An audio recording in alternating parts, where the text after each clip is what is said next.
Did you like that Pro Guides ad? Cause I sure didn't. Anyways, what's up everybody? Coach Mills here, coming at you with a brand new Valorant video. I know you might be a little sleepy after that boring ass ad, but it's time to wake the freak up because we got the top 5 characters that you need to play if you want to get to Immortal with no aim. That's right, we got characters in this list that are perfect for you if you would rather fight with your brains instead of your mechanics, and if you want to outplay people with your decision making and not necessarily being able to click every head in the game. We got the absolute perfect list for you. But go to the GameLeap website in the links down below if you want to climb as quickly as possible. We have high quality in-depth guides over every single character, map, and every single weapon to help you improve as quickly as possible. Do yourself a favor, go check it out in the links down below right now. But without further ado, let's jump into the video. Now I gotta start this video off stating that in my personal opinion, you can get all the way to plat with really bad aim on any character basically. You see, there's so many mistakes that players are making in the lower ranks that just ironing out those solid mistakes will climb you to a certain level, and then getting some mastery on your character goes beyond that and you can get into that plat rank. But the thing is, if you want characters that are not only able to climb you all the way to plat easier, but to climb you even to Immortal with pretty bad aim relative to your peers, then these are the top 5 guaranteed that can definitely get you to Immortal, even if your aim is subpar compared to everyone else. Now, moving on to the 5th person that we gotta talk about, and it's none other than Reys. Now, yes, Reys is a duelist, so having aim on the character definitely could help, but you gotta understand that Reys gets a lot of value out of her abilities, way more than most characters. As long as you learn some really important things, you can get tons of value out of the character automatically without ever having to click ahead. Learning nade plant rollout spots is really important. Learning how to bounce your Reys nade from a defensive position or the high ground onto a default plant spot can get you a ton of damage and kills and can be very consistent. Blast pack movement is something that's really important for you to master and does take quite a bit of difficulty even though it's not aim skill. And one of the most important things about Reys that you need to understand is she abuses running and gunning just about better than any other character. Because you have that fluidity of motion when you're moving and shooting with your blast packs, using things like stingers and specters, you're gonna get a lot of damn value on this character, and you don't really have to aim. It's not about hitting every head, clicking every head and being very precise with something like a rifle. It's more about timing the enemy or mistiming the enemy, going in when they're not expecting it and going in with a lot of velocity. But all in all, Reys is a character that gets a lot of ability intrinsic value, and for that reason she barely makes out our number 5th spot on our list. Now we're going to the next character that can get you all the way up to even Immortal with pretty bad aim, and we have Brimstone. Now, before anything though, something you need to understand about playing Brimstone is because his abilities are relatively simple, you actually get to focus on your aim more. And a lot of people think, hey, if I have things like flashes and a lot of complex engagement tools, then I'll be able to go in aggressively and that will help me get more kills and aim more. Well, maybe it will help you get more kills, but it won't help you aim more because there's more things to worry about. When you have to turn the corner and counter strafe and have good crosshair placement after a Phoenix flash,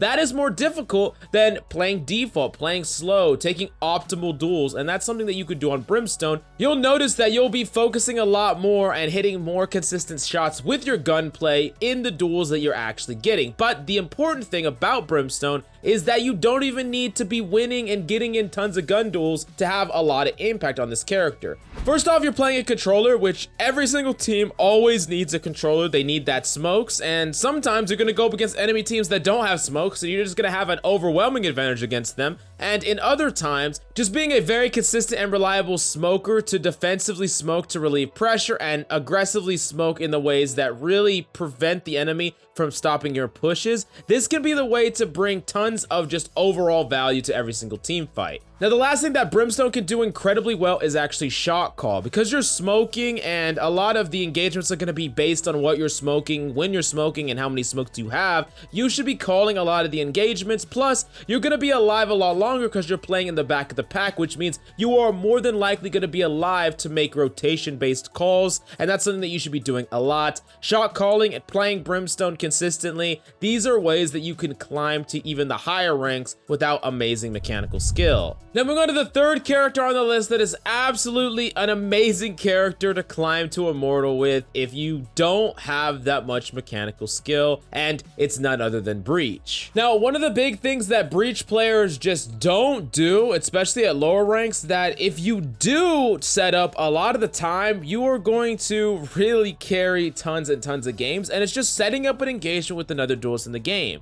I promise you, if you're playing Breach in your game and you say, hey, let me flash you in, Jet, let me flash you in, Reyna, they're gonna say, hell yeah, they're gonna go in because they're gonna get a whole bunch of kills because of you. Now, you're the reason that that even worked, you're the person that sets that up, and all the value that comes from that is value that you created, but all it takes is for you to try to be actively seeking this type of combo every single game and every single time you're playing Breach. On top of that, because you just have so many flashes and AoE based abilities, Breach is an amazing character for setting up unfair advantage duels. You don't have to take a 50-50 gunfight with an enemy who's blinded 3 times, stunned, and flushed out with aftershock. Breach is a character that really rewards you for proper positioning and mistiming the enemy, plus abusing your abilities, rather than just being able to click every head on the field. And for that reason, Breach is just one of the best characters if you want to climb to some of the higher ranks. But I would definitely suggest you even duo queue with this character, duo queue with a duelist buddy, or if you're going to be playing Breach in solo queue, you cannot be someone who just doesn't want to speak up, right? You got to talk, you got to communicate with your team.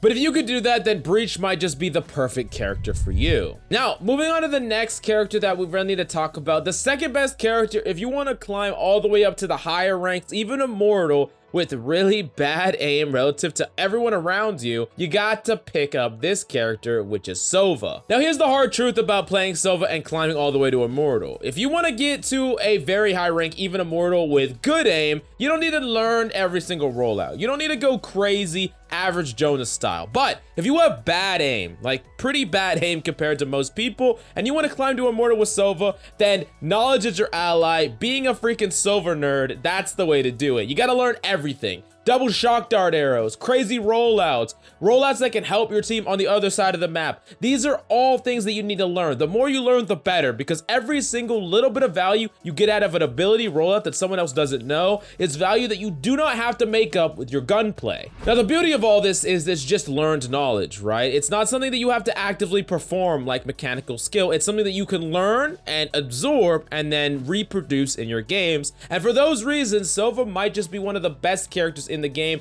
for players that really struggle on the mechanical aspect. Maybe you're a very good gamer, like you come from something like League of Legends or Dota, but you don't have that FPS background. You can still perform on Sova as long as you're willing to put in the work, the time, and effort into mastering all these crazy lineups. Then you can definitely climb to Immortal using Sova, even with a lot worse mechanical skill than most people all around you. But let's talk about the #1 character. This is the #1 character. You want to climb to Immortal, you don't got the required aim prerequisite, then the #1 character is, of course, Killjoy. Who else would it be? Now, Killjoy is looking to be one of the most powerful sentinels in the game right now for many reasons. Her information gathering, her ability to peek ops with her turret, the ability to completely stop rush pushes. The list goes on and on and on why Killjoy is so good. And the thing about Killjoy is she's so powerful in the ability-based aspect. When you have things like Nanoswarm that actually require enemies to literally clear them out and push up, submit themselves to multiple angles of attack